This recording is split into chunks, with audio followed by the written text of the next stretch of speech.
Hello everyone, welcome back to the channel. In this video we will see how to create the disk partitions on Windows 11. So let's get started. I have two drives here. One drive has Windows OS installed and second drive is of 1 GB used for data. So I want to create one more drive out of D drive.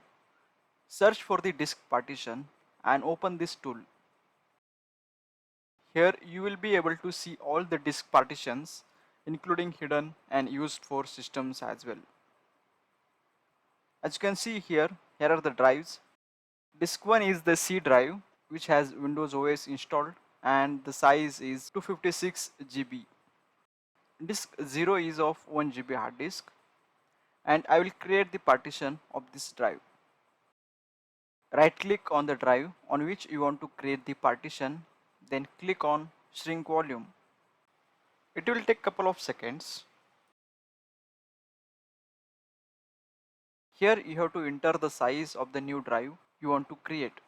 Here I want to create the size of 350 GB for new volume. Here you can see all the size mentioned in MB.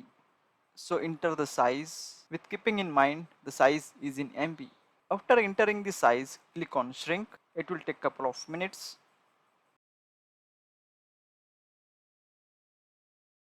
As you can see here, two drives are created out of D drive. Now if you see the number of drives in File Explorer, so it will be 2 only because you have not mounted the drive yet. First you have to mount this drive. For that right click on it and select the new volume. Click on next. Again click on next.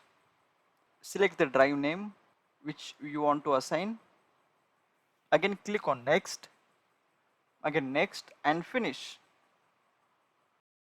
Now you can see your new drive is mounted and here I got the notification as well. And you can see the new drive in File Explorer as well.